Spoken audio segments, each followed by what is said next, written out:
kasabwatan po ng kasabwatan ang lehislatura at ang Pangulo upang maging posible ang pagnanakaw ng daan-daang bilyon kung hindi trilyon sa ating budget. Bakit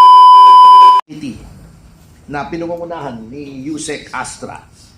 Based on PDP Laban's official membership records, former Congressman Jacinto Jing Paras is not a member of PDP Laban.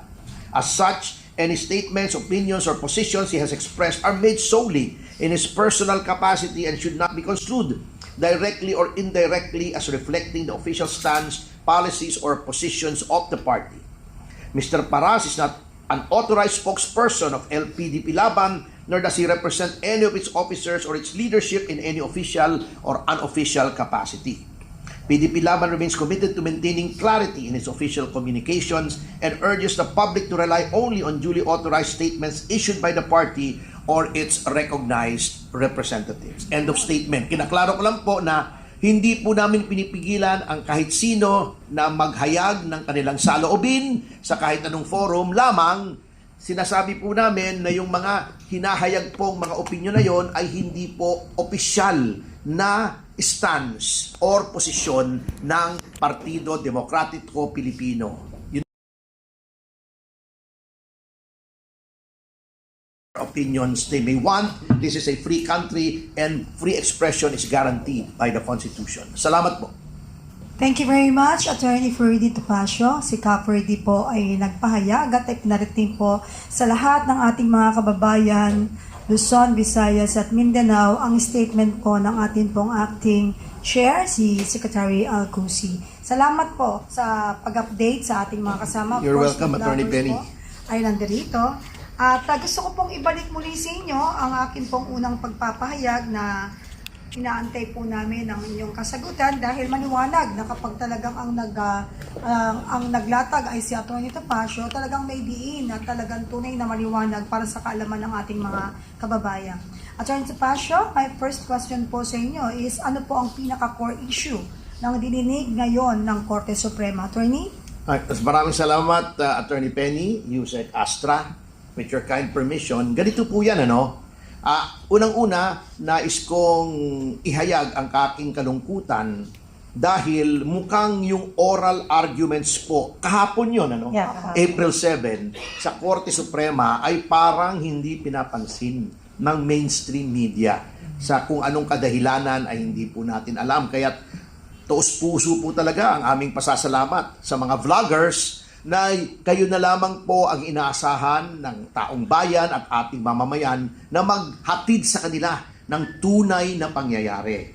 Just a brief history po, last year, kasama ko po si dating Speaker Bebot Alvarez, ang ating PDP senatorial candidate na si Jimmy Bondoc, ang Citizens Crime Watch si Jigs Magpantay. Kami po ay naghain ng isang criminal complaint sa ombudsman tungkol po rito sa mismong yung mga issues na dinala naman ni Atty. Vic Rodriguez at ilang mga grupo sa Korte Suprema tungkol nga po doon sa insertions ng 22, 23, and 24 General Appropriations Act.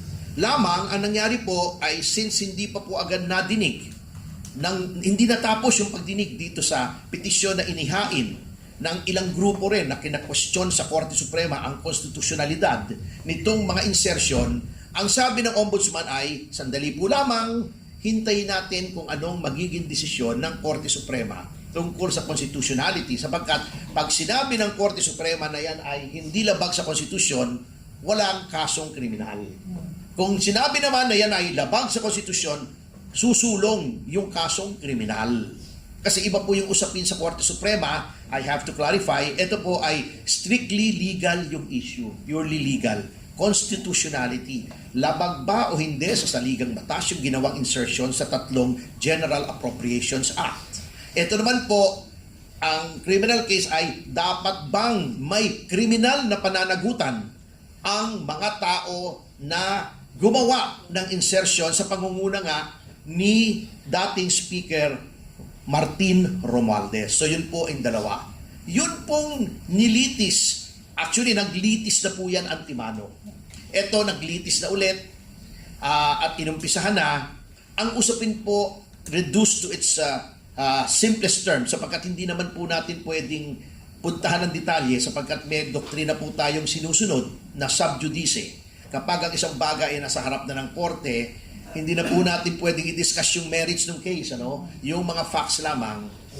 Ang basihan po ay ito, sapagkat ang ating saligang batas ay nagsasabing wala pong pwedeng salapi na nanggagaling sa kabanang bayan na pwedeng gastusin except in accordance with an appropriation.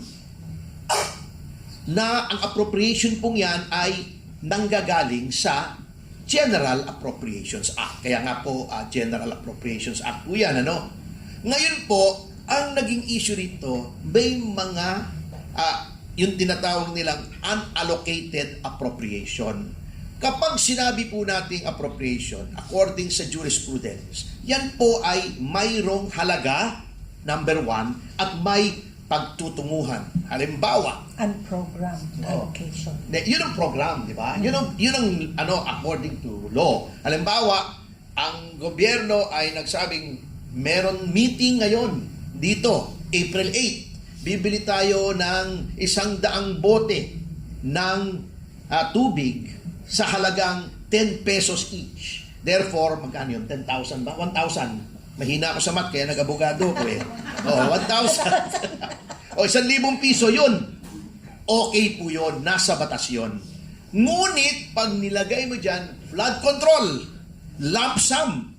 Halimbawa, 10 bilyon for flood control. Walang pagtutunguhan. Hindi nakalagay dun sa GAA. Saan pupunta ito? Basta 10 billion. Ang nangyayari po, ang nag-appropriate, hindi na yung legislatura. Ang nangyayari, ang nag-i-implement na po ay executive. Ganyan sinasabi nila, executive nga yun eh. Kailangan siya ang mag-execute. Hindi po.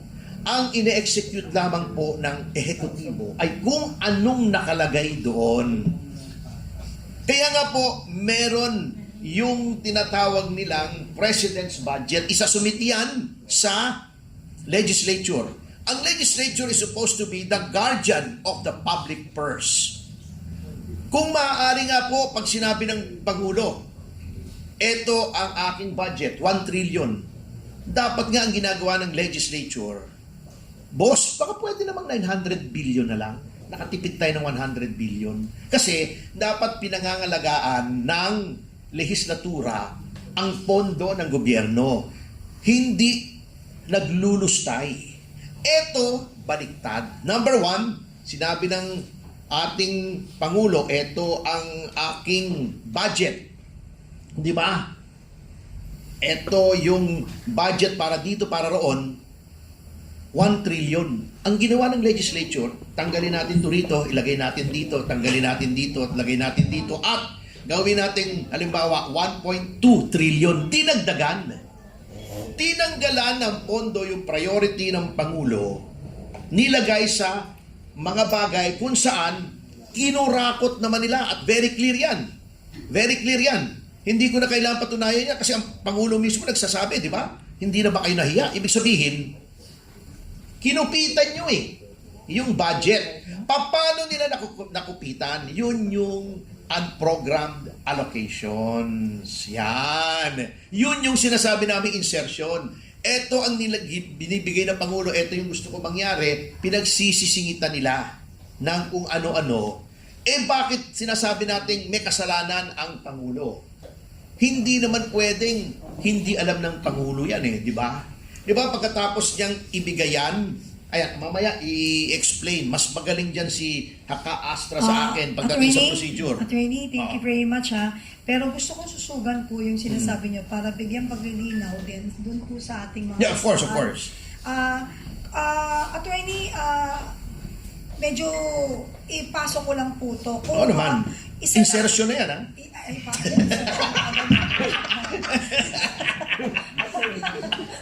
Attorney, kung isa lang po ba ang dapat maintindihan ng publiko ngayon Itong mainit na usapin, no? Ako po yung magtatanong sa inyo, kung isa lang ang dapat nating tutukan at maintindihan ng sambayanang Pilipino o sabihin na nating publiko, ano yun? Ito po ang kung isa lamang, nagkasabwatan po. Nagkasabwatan ang lehislatura at ang Pangulo upang maging posible ang pagnanakaw ng daan-daang bilyon kung hindi trilyon sa ating budget. Bakit ko sinabi yan? And I was getting to that, ano? Kasi po, hindi pwedeng alam ng Pangulo to. Di ba, ang yabang pa niya, sinabi niya, uy, binasa ko lahat yan, 4,000 pahina ba yun? Di ba? Ewan ko kung paano niya nabasa yun, ang haba noon, siguro hindi siya nakakatulog, ewan natin kung ba't hindi nakakatulog, ano? Anyway, binasa daw niya. So nakita niya na mali yung ginawa ng legislature. Nonetheless, he signed it into law. So, he cannot escape liability. Hindi niya pwedeng sabihin ngayon, hindi ko alam yan nabudol ako Kalokohan po yun. Halatang halata po kasi meron siyang budget secretary. Meron siyang mga department secretaries na tinitingnan kung yung mga request nila na ilagay sa budget ay natupad o hindi. Pero, hindi ba siya in-advise noon? Kung hindi ka in-advise noon, itanggalin mo na lahat yun. Incompetent lahat yun. Bakit hanggang ngayon? They are in the good graces of the President. Diba? Attorney, nasabi niyo po kanina na sinabi po ng sinasabi niyo, binanggit niyo na tao na 4,000 pages pala yun. Di ba? 4,000 ba? Sabi niya? Yung GAA? GAA, oo, tapos ilang volumes pa yan. Saglit ha. Para hindi tayo malihis, we need to stick with the issue.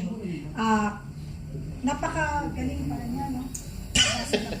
Ang galing niya, kahanga-hanga, pero ang gusto ko po talagang ipantapat dun po sa mga nalalaman natin lahat ngayon, no? Ano yung sinasabi po ng Constitution tungkol sa national budget process? Ayan ang ipapaliwanag ni Yusek Astra. Kayo muna. Hindi kasi po, may sarili po yan mamaya si Kaastra. Ganito yan, hindi na ako pupunta sa details para hindi na kayo Bigyan mo lang sila ng bored. isang magupit. Yan po ay nanggagaling sa presidente muna. Yan. Nanggagaling sa presidente. Hindi po, although nakalagay sa ating Article 6 na lahat ng budget ay nanggagaling sa House. Ang hindi po nakalagay naman sa Constitution ay, ang proseso po ay, lahat po yan nanggagaling muna sa Malacanang. Kumbaga, wish list. Gagawa ng listahan ng Malacanang. Isusumiti po yan sa House. Ngayon, titignan po yan ng APRO. Appropriations Committee. Baka akala APRO yung mataas yung buhok May Committee on Appropriations yan. Yan po, titignan yan. Nagba-budget hearing yan. Diba? Halimbawa, Department of Health, merong request na 200 billion. Secretary, defend your budget. Yes. Bakit ganito? Isasabihin niya, kasi po, importante ito, importante yan. Then, more often than not, nagkakaroon ng mga revisions. Ito lang, ganito lang. Ito, tanggalin natin dito. Ito, wag na. Ito, dagdagan natin. And so on and so forth. So, attorney, you mean to say, para yung pagkain, hinihimay-himay sa Hinihimay bawat dapat isa. yan. Yan ang role talaga. Of course, ang role ng legislature is making laws. GAA is a law. Yeah. A General Appropriations Act yan. Act of Congress yan. At yan talaga ang constitutional mission. The most important constitutional mission of the legislature is to guard the public fund. Yes. Yan, na hindi maabuso. Magkaroon ng tamang paghahati-hati. Pagkatapos niyan, gagawin yung GAA, di ba? To make a long story short, marami yan. Maraming rikotitos yan. Dadaan pa yan sa Senado, doon nagkaroon din daw ng insertions, yun ang aligasyon. Then, pagkatapos niyan, pag-reconciled na yung version ng Senate sa kanang House, kaya nga merong yung trabaho mo dati, di ba? Yun Presidential. Kaya Oo, nga, to reconcile. attorney, tulad ng sinabi ninyo, no, I think now is the turn of our former Yusek Astra kasi po, dati po siyang official that she is aware, siya po yung talagang isa sa nag-ayos dito. Anyway, tapusin ko lang. Pag reconciled na yan, ito na yung final version. Jaran! Yun. Aakyat na yan sa Pangulo. Titignan ng Pangulo. Pag sinabi ng Pangulo, hindi naman maganda ito hindi tama ito. Di ko pipirmahan ito. Ano po? Reenacted. Ano sabi niyo? Pag sinabi ng Pangulo, ano? Pangulo. Okay. Hindi, we need to be, Dapat malinaw po yung pagsasalita natin. Kasi, Ang sinabi niyang hindi okay ito, hindi ko pipirmahan yan. Kasi Hoda, reenacted yung dating budget para hindi naman ma-paralyze ang gobyerno. Pero pag pinirmahan mo yan, ito ang ibig sabihin niya. Number one, nabasa mo. Di ba parang kontrata yan eh. Nabasa mo, number one, sang-ayon ka sa lahat ng nakalagay doon. Kung may insertion yan, kung may illegal dyan, kung may palpak dyan, kung may kurakot dyan, o possibility ng kurakot, hindi ka pwedeng hindi managot. So yun po. Attorney, wait lang. Bago natin ibigay yung tanong natin, pasa yung bola kay Ka-Astra. Sa tingin niyo po ba, yung sinasabi ninyong step-by-step procedure, nagawa kaya yan? Nagawa yan, kanya lang, na-corrupt. Yung mga procedures na yan were designed specifically to prevent ng anomalya. Kaya nga may ganyan eh. Ang ginawa nila, they converted it from a safeguard into a process that enables corruption. Yun ang mabigat doon. Kaya nga, tayo ay nasa hukuman ngayon. So, for the details, I will have to concede na mas magaling dyan. Sa tingin ko talaga, it's time na... Okay, thank you very much for your Thank you. information, attorney. And this time, no, I think sa akin, no, sa practical na pananaw, gaano kahalaga ang GAA sa araw-araw na operasyon or pagkilos ng gobyerno. And I'll give the floor to our former USEC Ashavel Naik bilang official po ng PLLO at the Department of Energy. And of course, gusto ko pong bigyan ng paglilinaw ang lahat po ng ating mga kasamahan at nanonood sa ating pong live podcast that she is totally sure na sure ako that she is invited today. Asha, I'll give you the floor. From the Pambansang uninvited. Anyway, alam nyo, may sinabi kasi kanina si Attorney Topacio, no, guardians of the purse. I-versus ko lang to the power of the purse. Under the 1987 Constitution, the power of the purse actually belongs to the office of the President. Kasi saan ba nagsisimula ang budget? It's from the office of the President through the submission of the NEP or the National Expenditure Program. Paano ba ginagawa ang National Expenditure Program? Ito ay supposed to be a product of all the consultations of the Department of Budget with the different regional offices, the regional development councils, no, ng Pilipinas. At mula doon sa mga lokal na pamahalaan kung ano ang kanilang mga pangangailangan na sinubmit nila doon sa RDCs at ito naman ay sinasubmit sa DBM para madiskusyonan ano ang tunay na pangangailangan ng mga mamamayang Pilipino. In my 2 decades of experience in government, almost 15 years akong staff ng Senado before I joined the executive department. At ang unang assignment ko kay Tatay Digong was Assistant Secretary of the Presidential Legislative Liaison Office. At alam nyo ba na ang PLLO ay tinanggal na ngayon ng Malacanang? And you wonder why, when in fact the PLLO plays a very important role in the legislative process kasi sila yung supposed to be nagtatahi ng lahat ng mga kakulangan between the legislative and the executive para maipasa not only the GAA but all other laws and bills na kailangang ipasa. Ngayon, inander nila ang PLLO sa executive secretary. So doon na dinagdagan nila ngayon ng trabaho ang ES to control. So kaya ngayon sinabi mo na may kuntsabahan,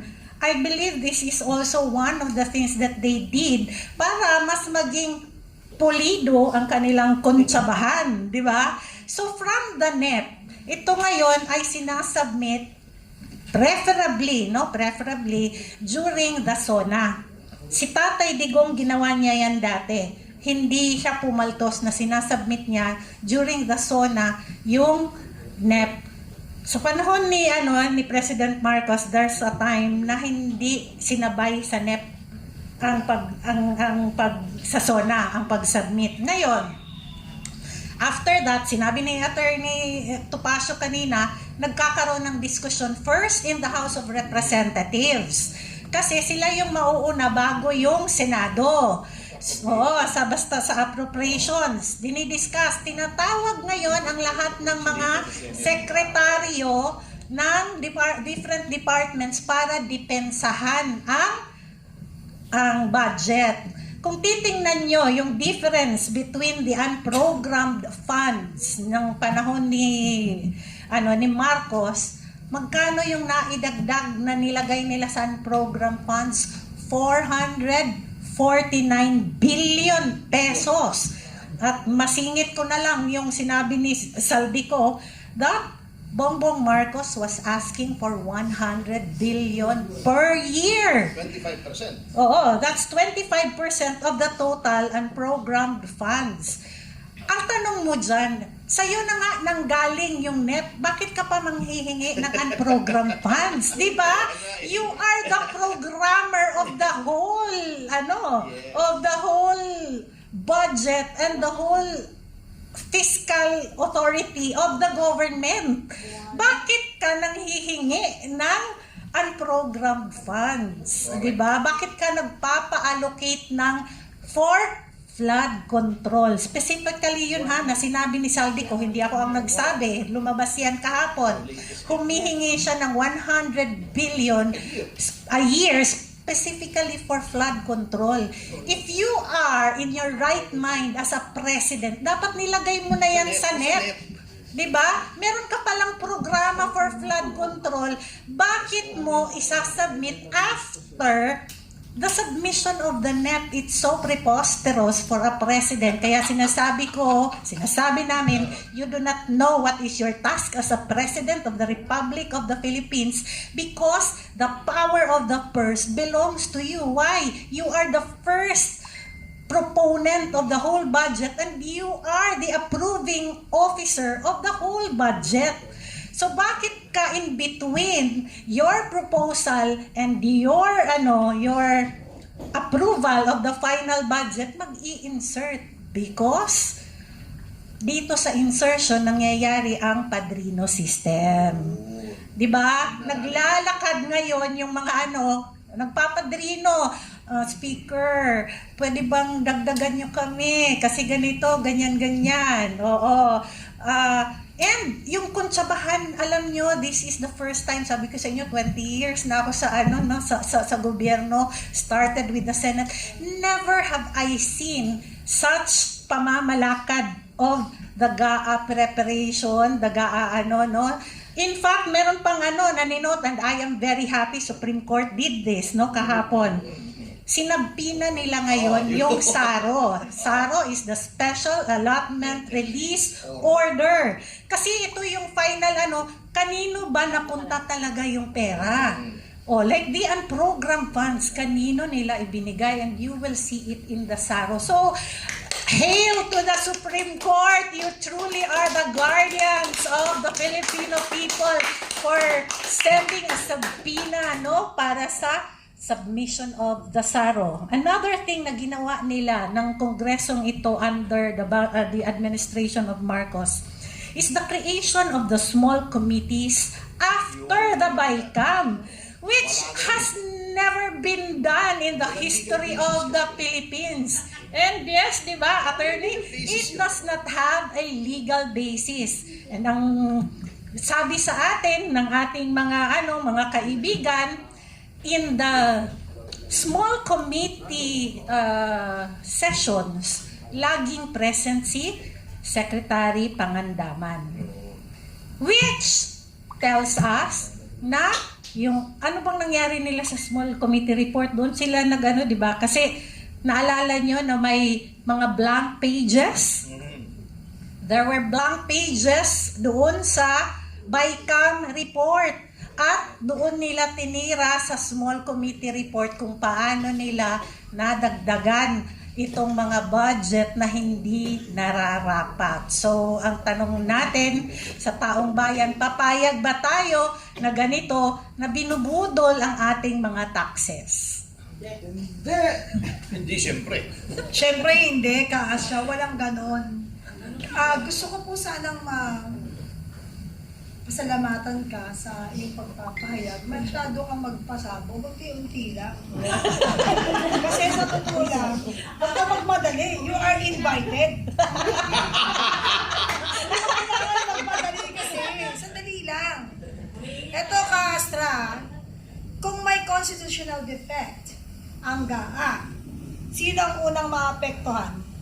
Ang gobyerno ba o ang taong bayan? Ang taong bayan, syempre. Sige, i-discuss mo yan. Oo. Bakit kapag ito na nga, 'di ba, the Maleta legacy. If there is one legacy that this administration is leaving to the Filipino people, it's the Maleta legacy.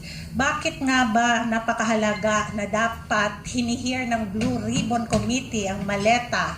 Because lahat ng maleta na isinakay nila sa mga chopper at mga eroplano, it was supposed to be served para sa mamamayang Pilipino. May krisis tayo ngayon sa langis. Ano ba yung kanilang mga confidential funds at yung mga ninakaw nila? Dapat wala tayo. You know, the Philippines is not poor, but we have poor leaders. Poor ng karakter, poor dahil inuuna nila yung mga sarili nila at hindi ang taong bayan. Very rich. Very rich ang bulsa. Pero poor yung puso. The leaders, very rich. Alam mo ka, Asta, naging official ka ng gobyerno. Even me. Alam natin yung mga kalokohan na yan. Kaso kapal. They can take it. Biruin mo, they are not affected of yung pagtaas ng fuel. Why? Lahat naman yun, re-reimburse kahit gawin nila 1,000 per liter yan. They don't care, my God. Yun ang talaga nakakapandulo. Gusto kong balikan natin at pag-usapan ka, Astra, no? Total, ang galing mong mang-urok eh. Pag-usapan natin yung nangyari mismo sa oral arguments sa Supreme Court. Doon tayo tumutok na nangyari kahapon. Kasi hindi nire-report ng sasabihin nila, masyado, sasabihin mo, all praise to Supreme Court, blah, blah, blah, ganyan. Ano yun? Siyempre, tuwan-tuwa tayo dahil parang positive. Parang positive, but the people of the Philippines needs to know, ano po yun? Ano po yung pinagbubunyi ng Pilipinas? Parang ganyan, pinag-usapan natin, 20 pesos ang bigas, pero wala naman pala. Parang babalik na naman tayo sa usaping pinangako.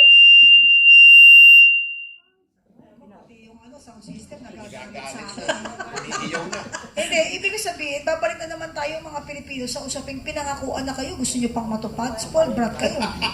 Diba? So what I'm trying to say is, inatag mo ng gusto. Anyway, magaling ka magpaliwanag. Hindi ka nga mukhang galing Mindanao eh. Ang galing mo mag-Tagalog eh. Talagang, we need to... Sub-Saharan Mindanao. We need to be consistent of our topic. Yung oral arguments mismo, ang pag-usapan na naganap kahapon sa Supreme Court. Ano yung pinaka-tumutok na tanong ng mga maestrado that the people of the Philippines, including us, needs to know what is the update, what's the real score of the issue about yesterday's oral arguments. Oo nga, nakakatuwa si Justice Leonen, 'di ba? Nagisa ng todo si Soljen Berderabe. Oo, kasi hindi na niya masagot yung mga katanungan ng ating mga maestrado kasi 'di ba yung paano nila ginawa yung mga insertions on the unprogrammed funds. Alam nyo, ang tumutok talaga nung nakita natin, di ba, yung nilatag ni Justice Leonen kung ano yung mga detalye sa pagpasok ng mga budget. I believe the oral arguments yesterday, kinonsolidate nila Attorney Topacio, di ba? Yung parang yung apat na kaso that's related to the at kasama na nga doon yung final ni former minority leader and former president ng PDP na si Coco Pimentel about the constitutionality of the 2025 GAA, no? Kasi maalala nyo na sila Senator Bato hindi pumirma at nag-walk out ba dahil dito sa mga na ito, no? Dahil sa GAA na ito. And kahapon ginisa ng mga maestrado ang Soljen kasi sila yung defender of the Office of the President and all executive offices of the government para doon sa GAA. And alam nyo, doon talaga ako nakita na napaka-wise ng ating mga maestrado. Bakit nila kailangang malaman yung SARO? Ako doon ako kasi yung SARO, yung talaga yung tunay na saan napunta ang pera, di ba? So, tayo dapat conscious tayo doon kasi maaaring ito yung nakalagay sa budget pero ang nilabas sa SARO iba. Oo, kaya nga si Justice Leon and specifically asked for the submission at isabina ng Supreme Court yung SARO ng administrasyon Para na sa ito. kaalaman ng lahat, what is SARO? Statement Allotment Release Order. Oo. Tatandaan mo, Castra, na tayo Special Allotment nung Release nilalaban Order. natin yung ating mga budget para tumaas at makagawa pa tayo ng mas maraming proyekto para sa bayan under yung ating liderato ng ating dating administrasyon, natatandaan mo, wala lahat sa usapin yan. Hanggat walang SARO. Yung sinasabi nilang gagawin, wala pa rin yan. Ang isang tanong kagad, may SARO na ba? Kaya kailangan talaga, himasin mo pa yan para ma-aproba at lumabas ang SARO. Eh dito, walang SARO, walang papeles, approve. Meron pang insertion. Ayos. Correct, oo. Kaya nga alam nyo, why am I very appreciative sa leadership ni Tatay Digong? Kasi, di ba, voluminous ang GAA. Nagmamadali ang Kongreso usually na, oy, permahan mo na yan. Si PRRD, hindi mo siya hindi mo si Tatay Digong, hindi mo siya maburusko na, oy, permahan mo na ngayon kasi magdi-December 31 na. Ganon. Because he is very careful sa pagbasa, kaya nga nagvivito siya ng lahat ng mga hindi dapat i-approve na mga budget.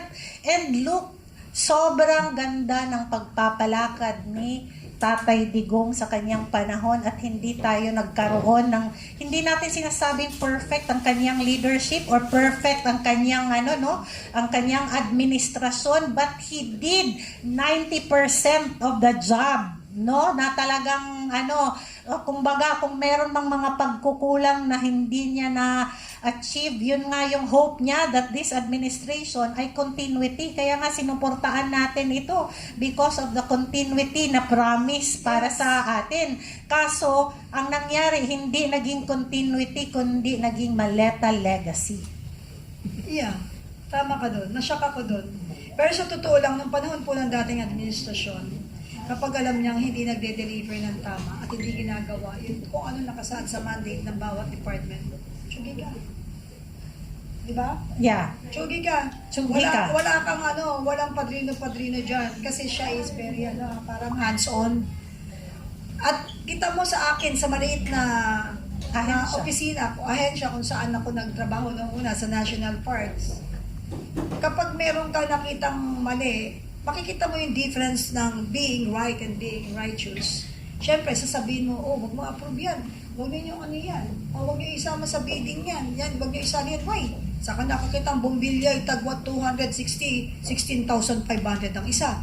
Pero yung iba yun, hindi na binubukalkal. To justify everything and the president will approve it because that is very, very bad. That's corruption. Yun lang, sabi ko, kasi po, ito po kasi parang abuso, ganyan-ganyan. Very good, huwag isali.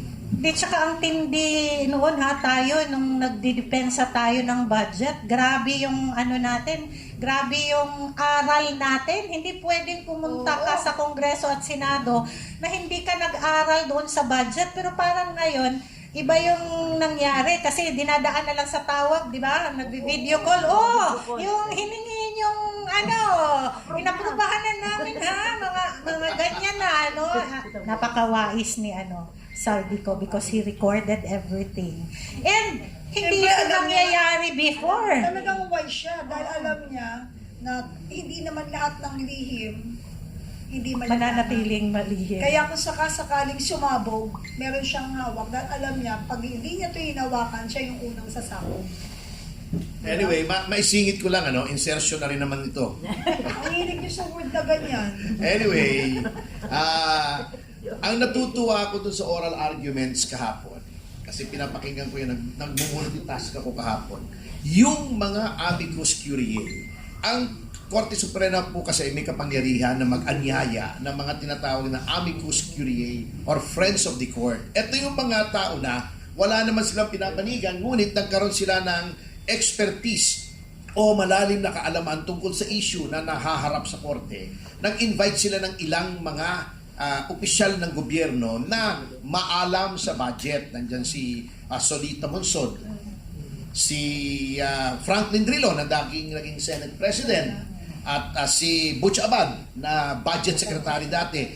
Wala po sa kanila nagsabing tama yung ginawa sa GAA noong 22, 23, 24. Lahat po sila, all four amicus curiae said maling-mali because that is a form of pork barrel na ipinagbawal na ng Supreme Court doon sa Belgica case.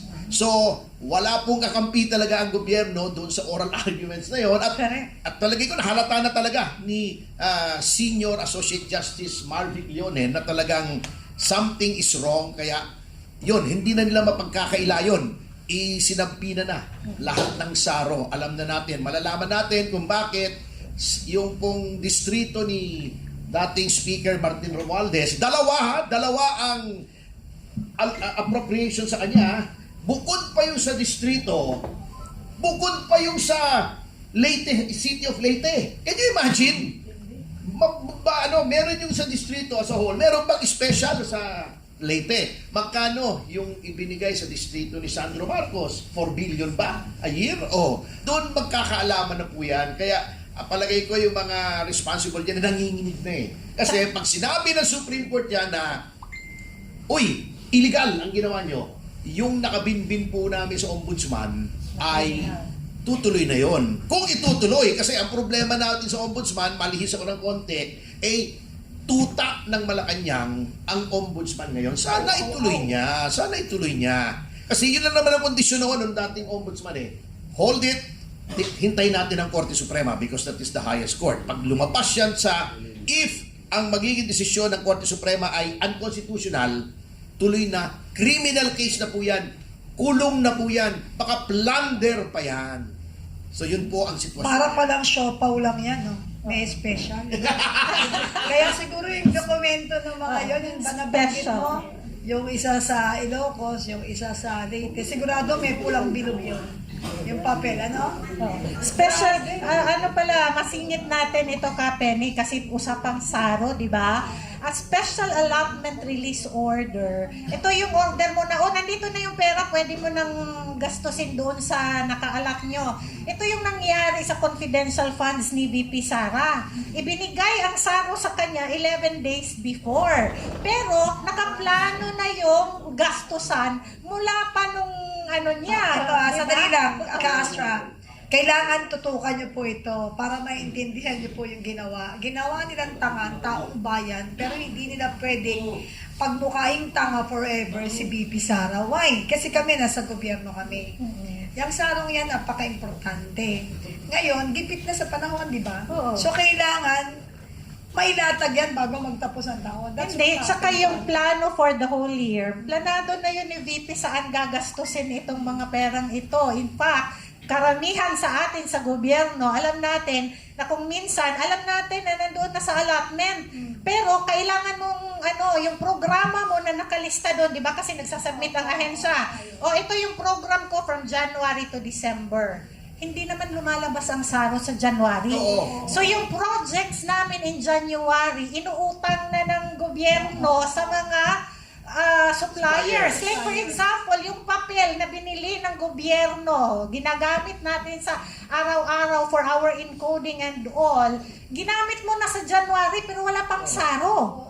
Totoo po yan. Diba? Alam nyo, hindi alam ng iba, naging assistant secretary rin po ako sa DILG. In charge of local government. Ganun po yan. At nagdepensa na rin po ako ng budget. Kasi ang DILG po, of all government departments, may pinakamalaking public information office. Isang floor po ng DILG dati doon sa Mapagmahal Street. Ngayon, lumipat na sila So 1 year po ako dyan, and I was the head of PBAC. PBAC pa noon hindi pa BAC 2000, year 2000 yun 26 years ago. Ay, talaga pong totoo yan. inuutang po yan at hinihintay na ng mga supplier. Kaya paglabas niyan, minsan 4, 5, 6 months, ibibigay mong bigla yan kasi kawawa din naman yung mga supplier. Eto lang po, tama yung sinasabi niya, since hindi nakakampi si VP noon, may friction inipit-ipit nila. Kaya lang, hindi naman nila pwedeng ipitin indefinitely yon. So, yung sinasabi nilang 125 million in 11 days, ano yun po, BS yun, propaganda yun. That 124 million is spread out over 12 months. So magkano lang yun kung 124, napakaliit po yun. Oo. Samantalang ang DILG, di nila sinisilip, ang DILG 500 plus million. Ang DOJ 500 plus million. Noon panahon na nandun pa si Boying sa DOJ, yung Remulla Brothers, mahigit 1 billion confidential funds. Ba't hindi na tinitingnan liquidation? Ikaw naman, attorney, kailangan pa bang i-memorize yan? Ba't nila titignan? Kaalyado sila. Rhetorical question. Diba? Bakit nakatutok kay VP? Bakit kakampi ba si VP? Kayo naman. Tsaka Penny, siguro para maintindihan din ng ating mga kababayan, what is the budget cycle of the Philippines? Ang budget cycle ng Philippines takes 2 years. Alam nyo ba yung di ba yung collection ng taxes mula sa mga lokal na pamahalaan, lahat, nire-remit yan to the treasury. Pag-remit niya ng treasury, saka pa lang yan inaaral ng treasury, ito yung collection natin, gagawan yan ng na remittance to the ito pa yung gagawan ng budget for the next year. Ang release niyan the following year pa. Kaya nga, bakit ang PDP Laban is advocating for federalism? Dahil ang gusto ng PDP Laban, ang budget na karamihan ng budget dapat nagbilong sa local government units, di ba? Kasi sila mas nakakaalam ano ba yung proposal natin under federalism. Dapat, ang i-remit lamang ng mga local governments ay yung share ng national government. National taxes. Oo, di ba? May iwan na ngayon sa local government yung kasi you eliminate corruption there and you eliminate also the power na parang nais nating lumuhod lagi sa Malacanang. Ang tawag dyan ay Imperial Manila, di ba? Yeah, correct. Alam mo, sa totoo lang po, Ka-Astra, Attorney Topacio, natatawa lang tayo kasi ginagawa nilang mangmang ang Pilipino. COA na nga nagsalita kasi kung talagang may paglabag yan, doon pa lang sa Saro, sa COA pa lang di sila makakalusot. Sa totoo lang. So cleared po sila sa COA. Hanggang ngayon, dinaig pa nila lahat ng mga departamento ng ahensya dahil nga hindi kaalyado. So pag hindi ka kaalyado, maliwanag na meron kang sabit at may kaso ka. At hindi ka nila titigilan, lalo na ngayon. Pero sa naramdam ng sambayanang Pilipino, na gamit na salitang sambayanang Pilipino, alam na po ng sambayanang Pilipino na ginagago po ninyo kami. Yes. Pero record ito nabanggit nyo na rin, Attorney Penny, yung COA Record ito sa history ng Pilipinas. Ang DPWH merong disallowance, notice of suspension / disallowance in 3 years na 17.355 billion. Yun ang makikita, may problema Pag may disallowance, tapos ganyang katagal, Yun nga palit na lang. mismo. So, Yan mo lang makikita, may problema. it means nagpasimula yan sa bagong administrasyon. Kasi 3 years 3 years. Pero kita mo, wala nakakasuhan, wala nakukulong. DPWH pa lang yan hindi buong gobyerno isang departamento pa lamang. Tsaka ang dami niyan, di ba? Nakapost yan sa COA website. Yes. Kung ano yung mga Ayun, disallowances. buksan Alam ninyo. mo anong mga researchers natin yung amount na yan Buksan niyo yung COA website. Kaya lang mahirap kung hindi ka ako hindi ako masyado nakaintindi, pinaintindi ko pa sa mga nakakaalam yung mga accountant. Alam mo sa nangyayari sa ating bayan, Attorney Ka-Astra, siguro it's time for us to learn more about yung nangyayari sa atin. Kasi, alam mo sa totoo lang, eto katulad ng mga vlogger, alam mo, abogado yan. Alam na yung mga termino ng abogado. Oo, mas Sa sobrang magaling pa yan. sukdulan nilang gustong matutunan at gusto nilang ang kanilang mga content ay na talaga maging lehitimo at hindi sabing fake news. At nag-aaral na yan. Sa totoo lang. Correct. Mga daig pa niya ng abogado. Marami tayong abogado sa gobyerno pero nagpapaka-abogado. Wala sa maleta. Hindi namin sinasabing si Larry Gadon yun, Pero wala po akong pinangalanan. Tingnan na lang po ninyo yung mga tahimik, yung, excuse me, may reservation lahat. Alam niyo na yun. Alam mo, kapag totoo ang iyong pagpapahayag at kailangan ipahayag ng tama sa sambayan ng Pilipino, na ginagamit ko lagi ang word na sambayan ng Pilipino, na maririnig mo sa mga bibig ng mga kilalang tao, my God, ang kakapal po talaga ng mukha nila. Kaya buti may mga vloggers tayo, mga media na talagang may malasakit sa kapwa at bayan. Kaya, sa totoo lang, baka mamaya pag inalok kayo, bumigay kayo, ha? Baka isang Alam ko na, tanggapin nyo. Hindi, pakita nyo yung t-shirt. Tanyugan, pakita mo yung t-shirt kung ano nakalagay. Tingin nga, tingin nga. Tayo. I am an independent vlogger. Palaban para sa bayan. Lahat na Di nabayaran. bayaran. Lahat ng mga nabayaran dyan, akin na. Joke lang. Sa totoo lang, mga kababayan, walang bayad dyan. Dito lang po, hindi, tsaka dito, hindi ka lang makakakita ng live podcast na walang bayad. Ang ano, kaya nga, ang pakimkim namin dito ay kape, pandesal. Dinagdagan na namin ng keso. Pero sulit yung keso. Napakasarap ng keso. Siyempre. Homemade. Huwag nyo na akong bayaran, basta bigyan nyo lahat ng Sinabi keso. mo yan. Ayan. Hindi mo, attorney, Homemade. hindi mo pa sinasabi, ginawa ko na. Ayun nga eh. Sana ganyan din ang gobyerno. Ay wala kang maasahan dito. Dito, tumutunog na yung krrrr, o yung sikmura. Hindi na nakakarating, naglalakad na. Alam mo ba yung iba, nagkakabayo na? Alam nyo ba, ito singit ko lang, yung nasabi nyo, in-interview ko kahapon sa show ko, si Camar Balbuena ng Manibela. Ang tanong ko, ano bang mga gagawin nyo para makatulong sa drivers? Alam nyo, ito nakakalungkot ang sagot niya, total resignation. Wala na kaming gustong gawin. Bakit? Wala namang ginagawa gobyerno Napapagod lang kami. Nagagastusan lang kami. Hindi na kami kumikilos. Nagtitiis na lang kami. Can you imagine, pag nawala na ng pag-asa ang taong bayan, delikado na yan. Kasabi nga ni Erap a hungry stomach knows no law. Yes. Yan ang mabigat yan.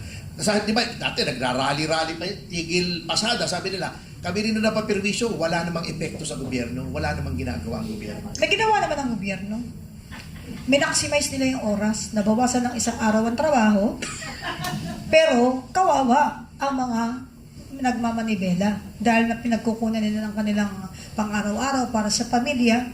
Nakakatawa, pero nakakagago, attorney. Tingnan nyo, ako, abogado ako ng Pasang Mazda. Kita yung kapuitan nitong gobyernong ito. Ang papahala ng Malaysia, may Malaysia na akong kaibigan Noon tumataas ang presyo, alam yung ginawa ng gobyerno. Siguro meron, let's say, ang gobyerno ay may 10 bilyon. Kinausap nila yung oil companies. Hanggang ganito lang ang presyo. Sinabi, ito ang presyo sa world market sa kalakalan. Oo. Sa kalakalan. Paano? Dilugi kami. Sabi, hindi. Yung diferensya, amin. So, mababa yung presyo, kontrolado yung presyo, everybody happy. Dito, anong ginawa? Tinasa. Ayuda. Ayuda. Mahirap po yung ayuda. Bakit? Ayon sa datos na nasa akin, 560,000 persons ang directly or indirectly dependent sa transport industry. Bibigyan mo ng 5,000 yan. Paano mo i-distribute yung 5,000 sa 560,000? Meron bang manpower ang DSWD para ibigay yan? Wala! Hindi ganun kalaki ang DSWD. Anong nangyayari? I-devolve nila sa LGU. Pag dinevolve na sa LGU yan, alam niyo na, patay na yan. Bakit hindi kunin yung pera sa halip na ang kausap mo lang 5-6 na oil companies, 560,000 ang gusto mong kausapin? Mali Bakit? Kasi merong oportunidad dyan pagka-distribution sa marami. Ito yung kalokohan ng gobyernong ito. Pwede mong ibigay direkta sa oil companies. Ang problema, number 2, sabi ng isang kaibigan kong nasa Malacanang, wala na pong maibigay na subsidy, ninakaw na. Yun, hindi, walang biro. Yun ang problema, malungkot. Ninakaw na. Anong bibigay namin subsidy sa oil companies? Yan ang dapat unang-unang instinct ng gobyerno. Kahit walang OPSF or Oil Price Stabilization Fund, ad hoc naman ito Ad hoc naman. Number 2, bakit nag-certify na rin as urgent ang gobyerno? Ang ginawa pa excise tax pa. Bakit hindi na lang sinertify as urgent yung ibinalik yung OPSF? Ayan na yung opportunity, natataranta na yung legislature, gusto nang gumawa ng hakbang para yung ma-address yung rising prices. Ba't hindi ka pa nagbigay ng batas na i-reinstate yung OPSF? So yan ang mga kalokohan eh. Bakit? Ayaw nila kasi profiteering. Ine-enable nila ang profiteering ng mga oil companies. Ang Pilipinas, ang pinakamalaking percentage ay tinaas ng oil prices sa buong mundo. Totoo. Sa buong mundo. Totoo. 81% as of February pa yan, ha? Ang itinaas. Bakit? Hinayaan ng gobyerno na mag-profiteering, na tumiba-tiba ang mga oil companies. Kontrolado ng oil companies ang gobyerno, regulatory capture. Ha? Nung sinasabi nilang 60 days pa ang reserva, 55 days, eh bakit ibinenta nyo agad ng mahal the next day?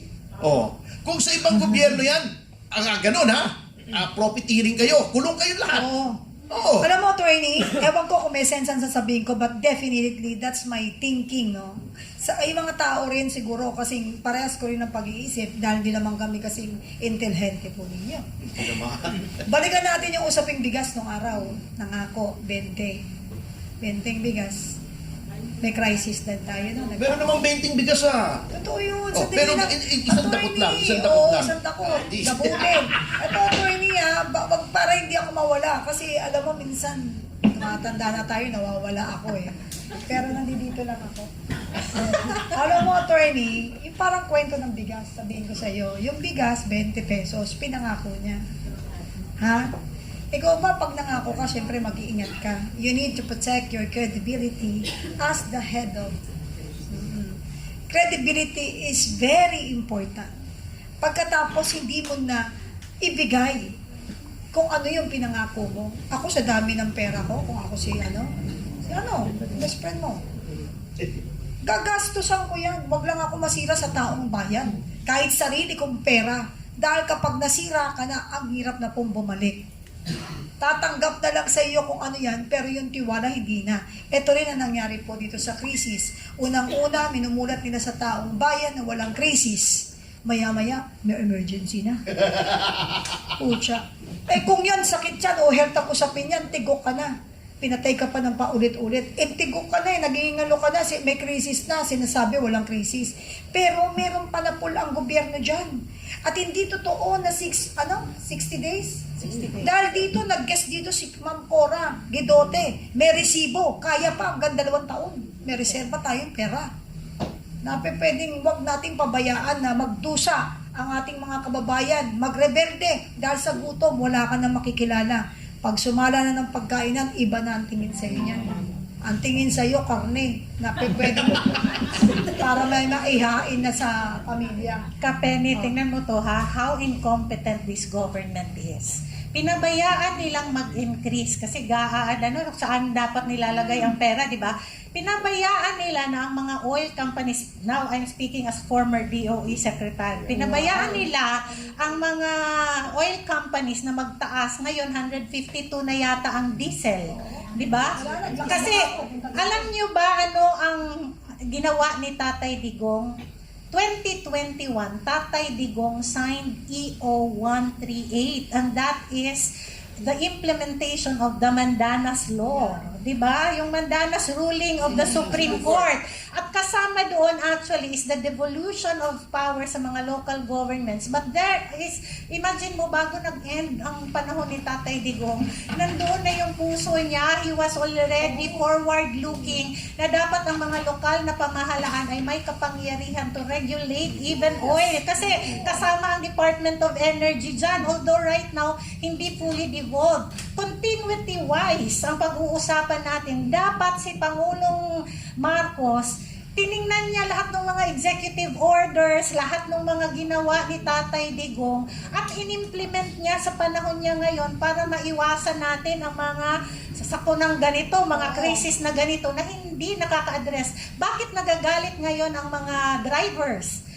Pinayagan mo ang oil companies na magtaas up to 152 per liter, pero hindi mo pinapayagan ang mga drivers na magtaas ng singil sa pasahe.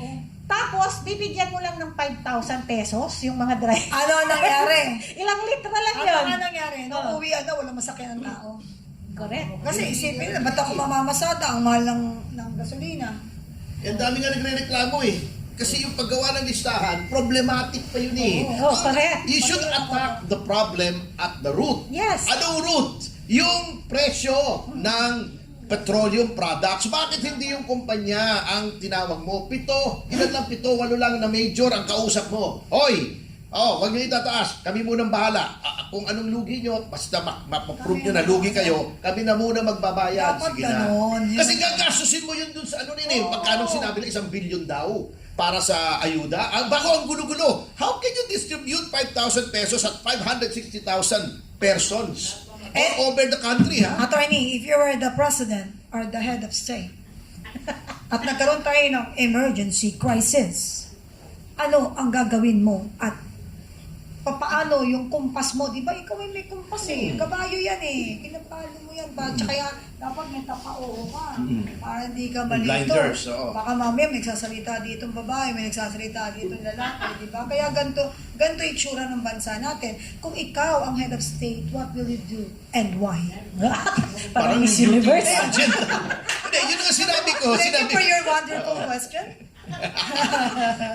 My family. My family. Anyway, hindi nga original nga yung atin eh. Pinanood lang natin yung ginawa ng ibang countries na hard hit. Ganun lang, gagayahin lang niya. President Marcos does not even have to be smart because we know he's not, ano? Kasi pag nagsasalita, parang choppy na cellphone eh. Gusto mo lumigaya ang iyong buhay. Gayahin mo na lang yung ibang Asian countries na na-control nila yung presyo. I-subsidize mo na agad. Tapos, at the root, di ba? Oo. Magpapakahirap ka pa na masisira ulo ng DSW secretary mo. Oo. Magbibigyan mo ng 560,000 na 5,000. Paano gagawin? Baka ang solusyon mo, libre na sa kaisa. Saka meron kang Department of Energy Secretary na habang naghihiring sa Senado, natutulog inaantok. Alam mo, sometimes, kapag Walang energy. Walang energy! alam mo, Ka-Astra, tayo talaga mga dating mga opisyal, kapag nandoon tayo sa Senate, nakikinig tayo, naglalaban tayo ng mga budget natin, pag natutulog yung mga kinatawan ng gobyerno, it means that why listen? Why watch? Alam naman natin kung ano magiging ending. Parang manipulado. Correct. Di ba? So sad to say, talagang wala pa yung oil crisis. Nasa crisis na po tayo, 2022 pa. At maalala ko lang din, Sorry, baka wag kayong mag-quote. maalala ko lang kung paano ginawa ni PRRD because we also had an oil crisis during the pandemic. Kasi nga walang mga bumabiyahe na di ba? Nasa lockdown yun eh. Pero alam nyo ba, kasi hindi ako fake news peddler. Anyway, alam nyo ba, nasa time ni PRRD, we were able, during the pandemic nakapag-angkat tayo ng around $100 million worth of oil galing sa Brunei. Dito fake news kasi makikita nyo yun. You go to the United Nations Comtrade website, nandoon lahat yan ng export, import, ng bawat bansa. And dito sa sa panahon ni Pangulong Marcos, 2 years, 2022, 2023, wala tayong angkat na oil from Brunei.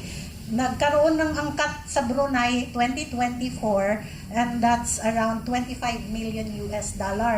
Alam nyo kung hindi lang vindictive itong administrasyon na ito, the best person who is going to be the trade missionary sa kakulangan ng ating oil is the Vice President. Yes. Bakit napakaganda ng relasyon ng tatay at ng mga Duterte sa lahat ng mga bansa na karatig natin?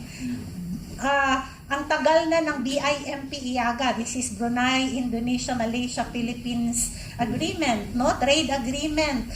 Kami sa Mindanao, bata pa lang ako, alam ko na nanggagaling yung mga ng mga langis doon, lahat ng mas mura bumili doon dahil mas madaling pumunta kaysa pumunta ng Manila.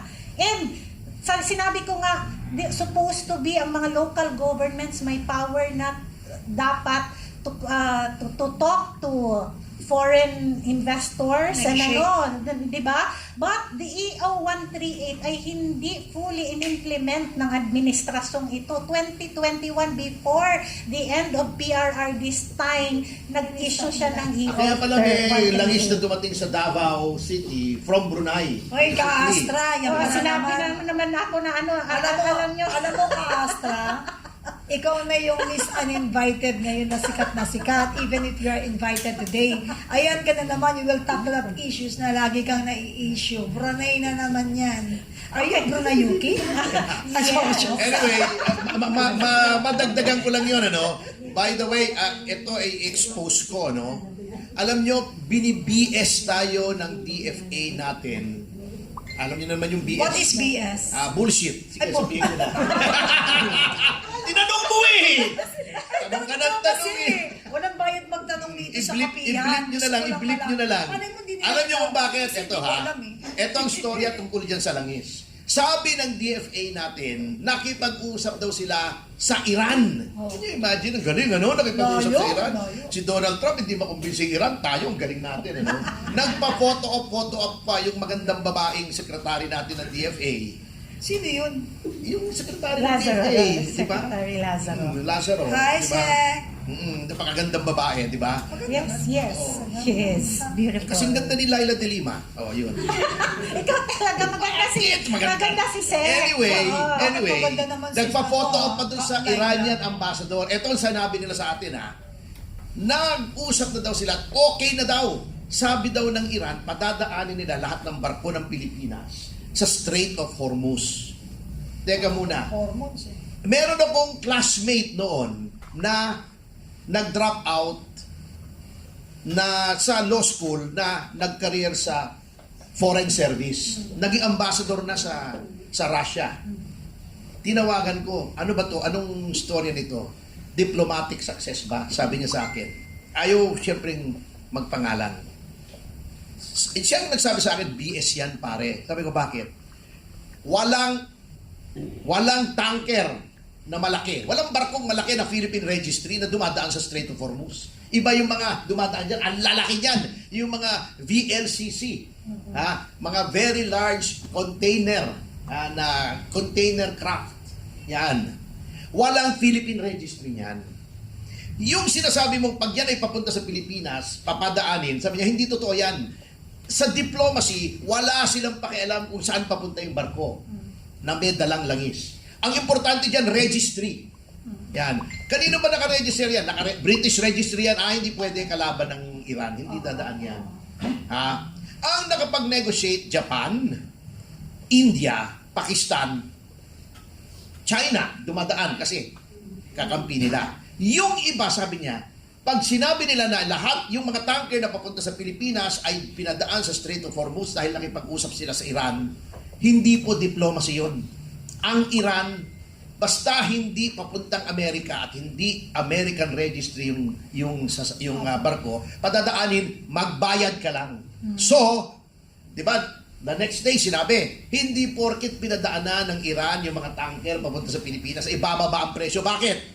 Kasi binabayaran natin yung... Ayaw nilang paalam yan kasi gusto nilang sabihin, ang galing natin mag-negotiate. 1 peso per barrel ang bayad. So, yung may mga VLCC na 1 million barrels ha, ang dala, napakalaki. 1 million pesos ang binayad ng Pilipinas para lang magpakitang tao na So, ibig mo nakapag-negotiate tayo. sabihin... So, bayad yun, hindi yun diplomasya. Attorney, ang ibig mo sabihin, kwentong barbero pala yan. Yeah, pinalalabas na may Kwentong ginagawa. They want to make it appear that there is a diplomatic coup na galing natin, nakausap natin ng Iran. In reality, sabi niya, in all probability, ang usapan niyan, sige, padaanin mo, magbabayad kami. Ibig sabihin, hanggang sa kwentong barbero, manipulado, galing sa baleta. Yes, para sabihin na, para masabi lang may ginagawa ang gobyerno. So lahat ng accomplishment na nangyayari ngayon, tsaka yung mga kwentong pinahahayag at pinaririnig natin sa Pilipinas, bayad. Bakit Bayad hindi daw natin yun, bayad daw tanggalin yun. yung totoong kwento ng mga hindi bayad? Palakpakan naman natin. Hindi, tsaka, Kapeni, Ferdino, nag-declare ang Malacanang ng state of energy emergency. Tama? Tama. Ano ngayon ang naging aksyon? Tomo. Sabi nga ni Chris Aquino, tomo. Nag-declare na. Kung nag-declare ka ng state of emergency, no? Tuloy-tuloy Energy dapat. emergency, Tuloy-tuloy. tuloy-tuloy dapat. Oh. Ngayon, naka-break ang legislatura, di ba? Naka-break sila hanggang May 5, I think. Walang session. Pero sa April 14 meron, busy sila sa April 15 para sa impeachment. Oo, sa impeachment. Correct. Diba? Instead of the president calling for an emergency legislative session to address the emergency of our energy, anong ginagawa nila ngayon? 'Di ba? Anong ginagawa ng gobyerno to implement the state of energy emergency? Ito kakaasta, kumakana ka na naman ganyan. Mamaya wala na naman yung page mo.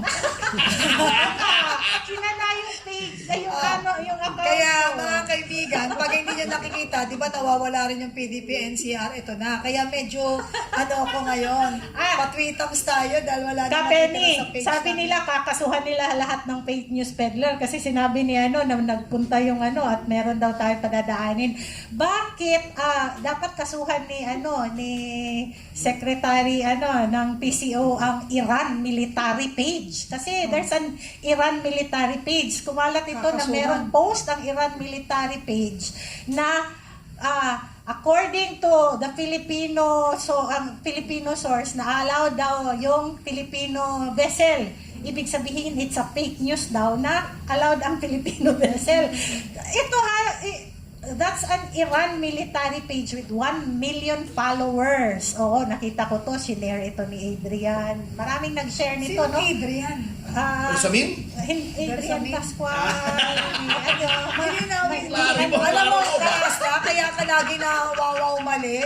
Ang hilig mo magsalita, walang apelido. Sige, di ba? Hindi lang si pero marami, di ba? Kasi Huwag kang magsasabi pag hindi detalyado, mapapahamak ka na it's naman. the Iran military that said na yung Pilipino lang din daw ang nagsabi na allowed ang Pilipino Meron na pala. Ayan, sinasabi ko sa inyo validated pala yung So info ko. dapat ang kasuhan nila ng PCO ang Iran military for Validated pala yung spreading info ko. fake Hindi ko alam news. yun. Hindi ko alam yun, ha? Alam mo talaga yung ating batas ngayon, talagang tama yung terminong ginamit ng mga official, no? Naka-bend talaga up to now.